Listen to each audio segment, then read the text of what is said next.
si va a compartir Caliche,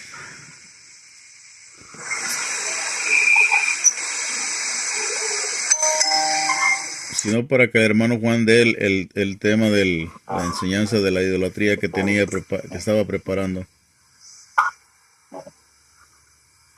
Ya no dejamos. Lluvia, espere, me falta lluvia. Lluvia, ahora tú. Yo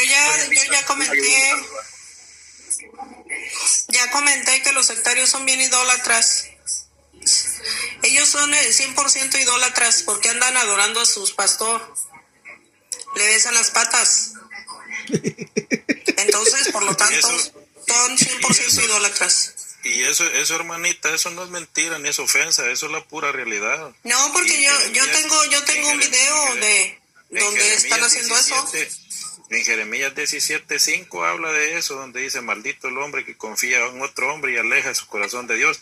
Estos personajes, yo me he fijado cuando ese Diego Sick está haciendo debates, aunque esté echando mentiras Diego Sick, esté contradiciendo la Biblia, ellos ahí están encima apoyando al Diego Sick.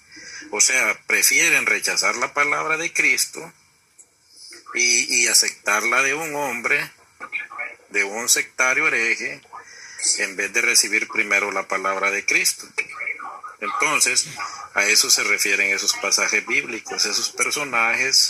Ojalá que gane mi pastor, ojalá encima, y no van ni por aprender, ni por estudiar, ni por realmente ver qué nos viene a decir Jesucristo en su palabra, no, que están viendo, aunque sea con mentiras, pero que gane.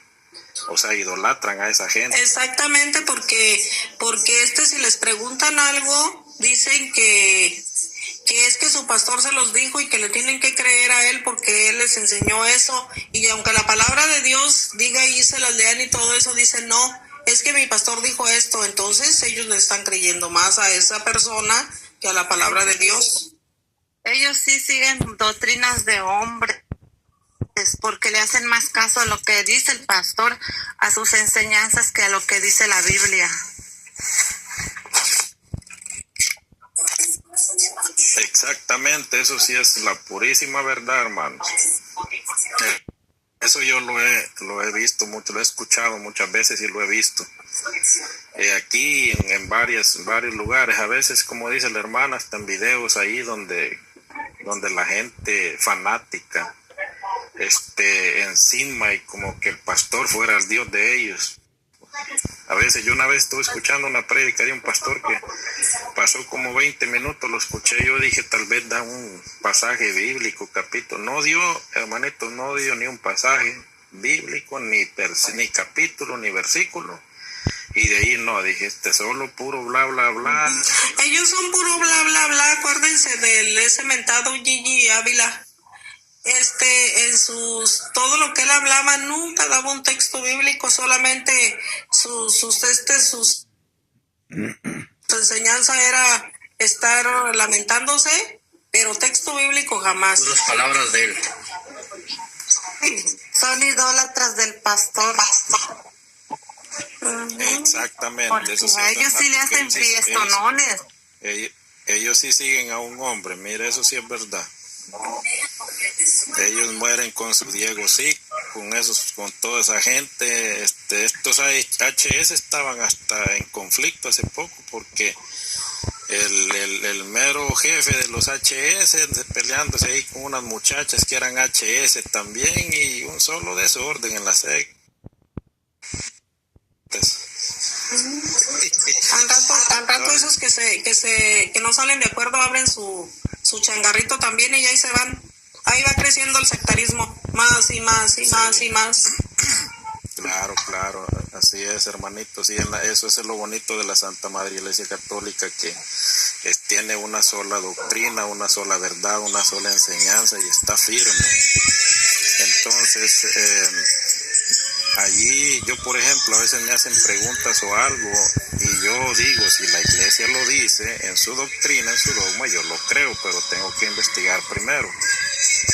Sí, yo creo en la iglesia porque la Biblia dice que la iglesia es columna y baluarte de la verdad. Por ejemplo, la Asunción de la Santísima Virgen María. Yo lo creo que la iglesia lo dice, porque la misma iglesia dijo que la Biblia era palabra de Dios. Entonces, para mí, un debate de la Asunción de la Virgen María, para mí no funciona con ningún sectario, porque aunque está en la Biblia, no explícitamente, pero sí está implícitamente. ¿Cómo se dice? ¿Explícito o implícito? Explícito es cuando está ahí, claro, Sí, que dice. implícito es cuando no está. Mano García, Ajá. si no aceptan donde dice tú eres Pedro y sobre esta piedra edificaré mi iglesia, van a aceptar lo de María. No, si es que ellos, hermanita, no aceptan un montón de textos bíblicos, un montón, hermanita, por el amor de Dios. Si yo le empiezo a hacer cuentas ahorita, para empezar, no les gusta leer Lucas del 1 en adelante, donde habla la Santísima Virgen María, una persona llena de Dios la exalta. Eso no les gusta leer allá en Proverbios 31:30, donde dice que la mujer que teme a Jehová será alabada, etcétera, etcétera. Le dice en San Juan, creo que es San Juan 26:26 o Mateo 26:26, dice, este pan es mi cuerpo, es realmente, ellos dicen, no es un símbolo, y etcétera, etcétera, un montón de cosas, hermano, que ellos no aceptan. Para empezar, ellos no aceptan a la iglesia. Ellos no aceptan a la iglesia de Cristo, por eso ellos son sola escritura. Cuando ellos dicen nosotros somos sola escritura, es porque están diciendo directamente nosotros no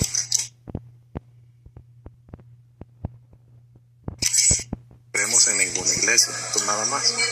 Por eso ellos, cada quien tiene su changarro, porque es una forma muy clara de rechazar la iglesia de Cristo. En cambio, Jesucristo dice todo lo contrario: quien a ustedes recibe, a mí me recibe, y quien a ustedes rechaza, a mí me rechaza, y yo estaré con ustedes hasta los últimos días, hasta los últimos tiempos.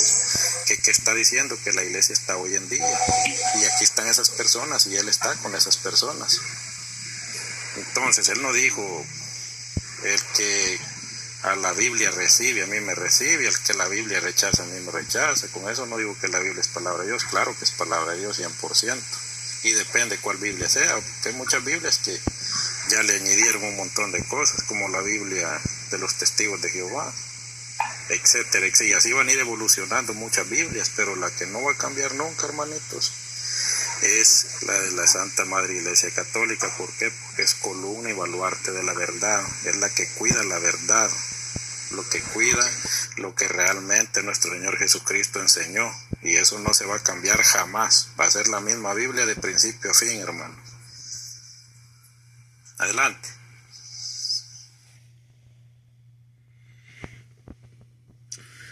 Sí, el hermanito Juan va a dar el tema que había preparado. Bueno, el tema está muy largo, pero voy a dar lo más importante. Este tema no es de autoría mía, pero es tomada de Rincón de Apologética Católica. No sé si sea del hermano Santiago. ¿Santiago qué? Alarcón. Pero bueno, está muy completo este tema. No voy a leerlo todo, simplemente voy a dar los puntos más importantes, ¿sí?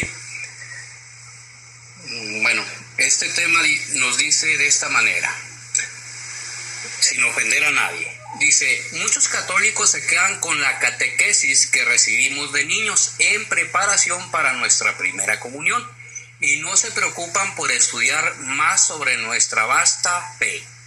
De hecho, acepto que en una época de mi vida en la que fui menos que católico tibio, si alguien me hubiera enseñado algunos versículos que al ser transgiversados pareciera que la Santa Iglesia permite la idolatría, tal vez me hubiera puesto a dudar de la fe. Sin embargo, Dios no lo permitió.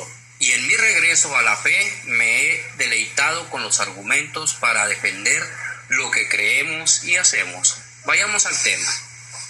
En Éxodo capítulo 20, versículos 4 y 5 nos dice: no te harás imagen ni alguna semejanza de cosa que esté arriba en el cielo, ni abajo en la tierra, ni en las aguas debajo de la tierra.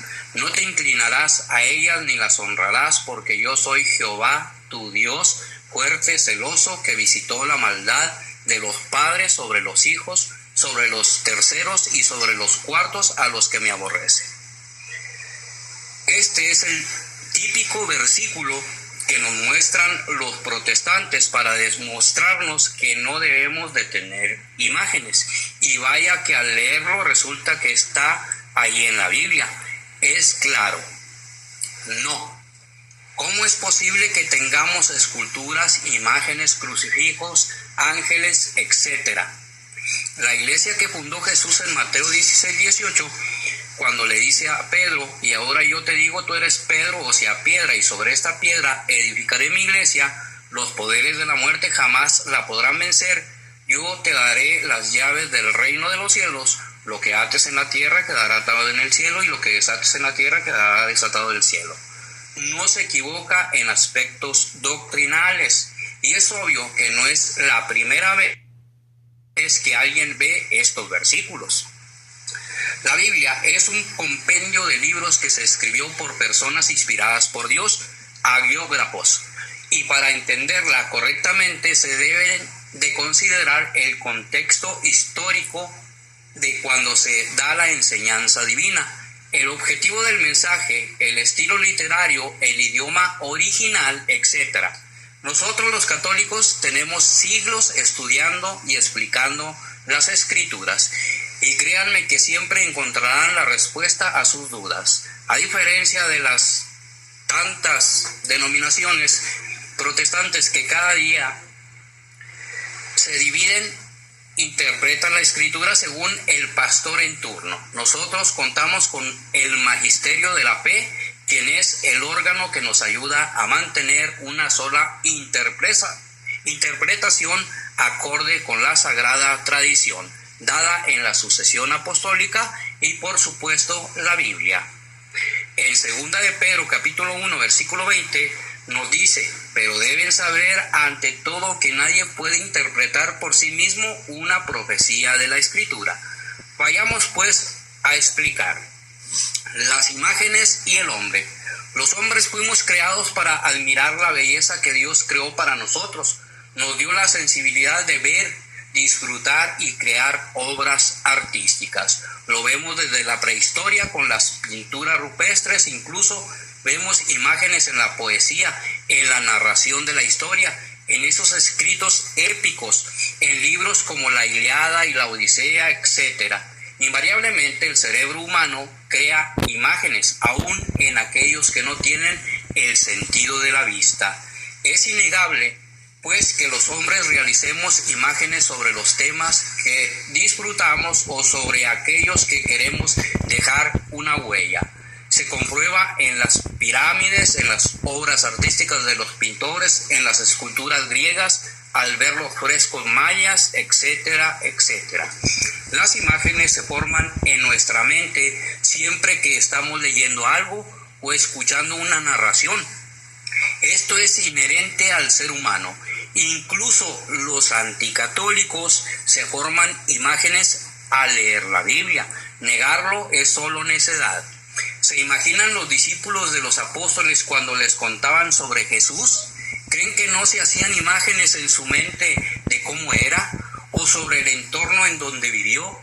Si alguno de ustedes ha tenido la oportunidad de estar en Tierra Santa, me imagino debe de ser emocionante el pensar que ahí estuvo Jesús hace casi 2000 años.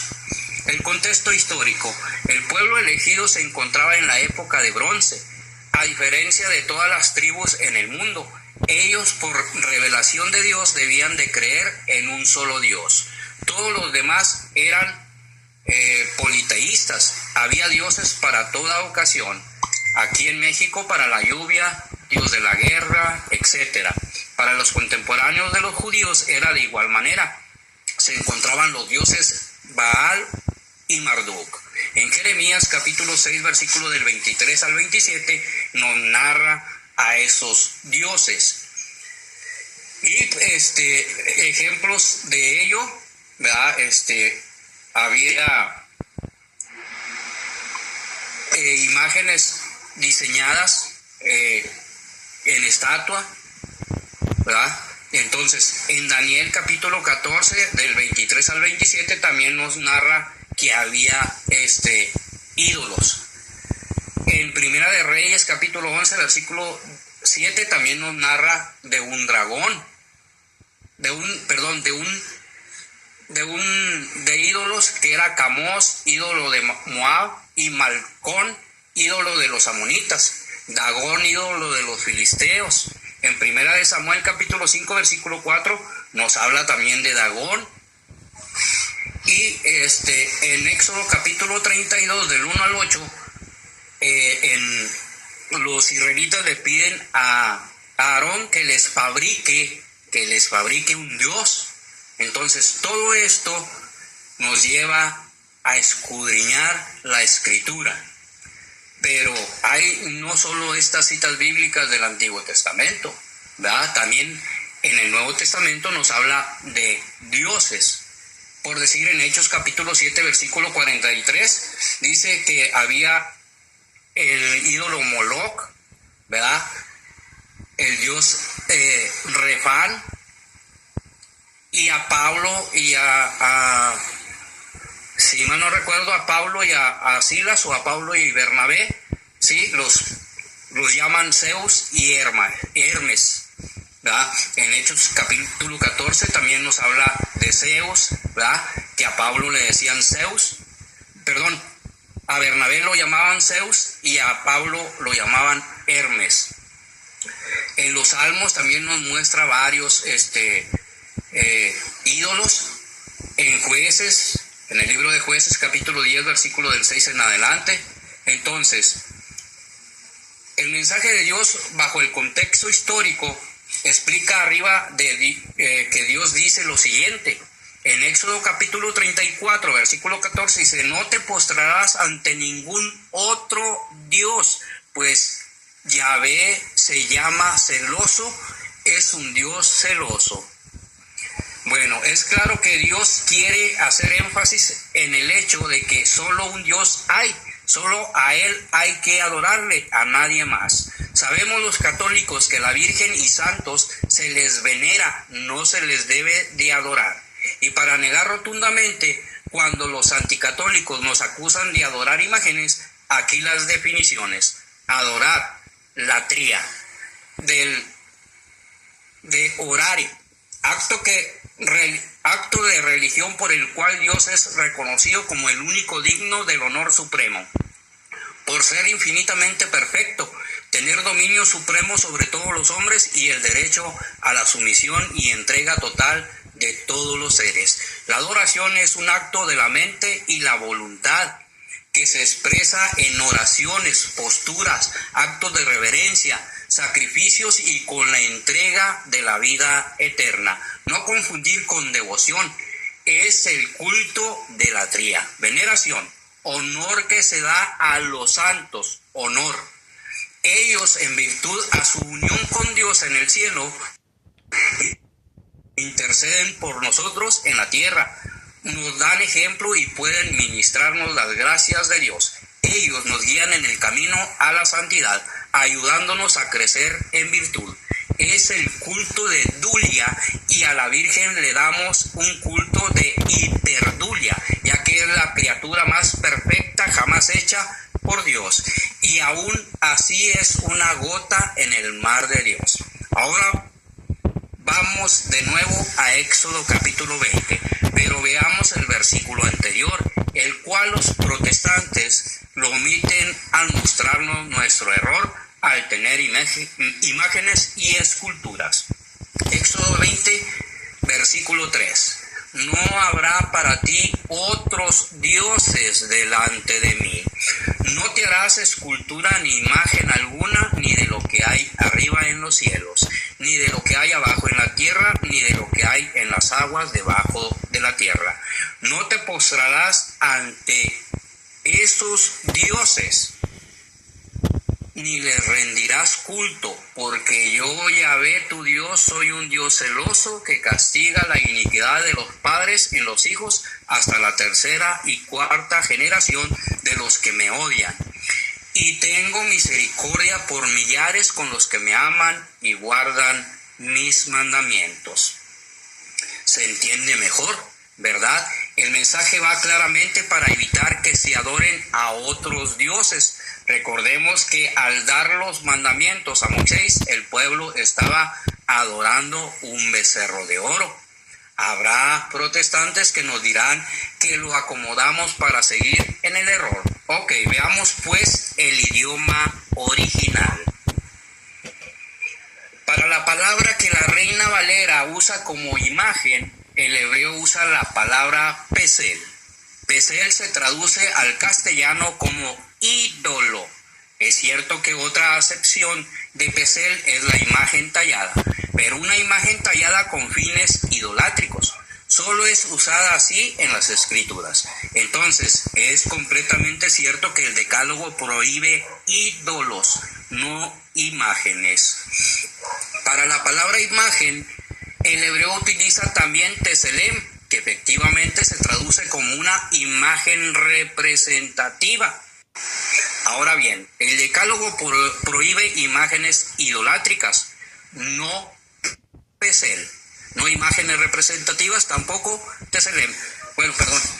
Se prohíbe imágenes idolátricas, que es pesel, de ídolo, no imágenes representativas, que es teselem. Otra palabra que se usa en hebreo para significar una imagen decorativa es la palabra pituash. Pero cada vez que se refiere a un ídolo o a una imagen idolátrica, se usa la palabra pesel. Un dato curioso, en el Salmo 74 habla de que en el templo de Jerusalén hay esculturas talladas, pero no idolátricas, ya que se usa la palabra pituash. Pero cosa curiosa, la Reina Valera no la traduce como escultura. Refiriéndose a la desolación del templo sagrado de Jerusalén, el salmista con dolor exclama, Salmo 74, versículo 6, y hasta las esculturas, pituash, a una destruyeron con hachas y martillos. Así lo pone la Reina Valera de este modo.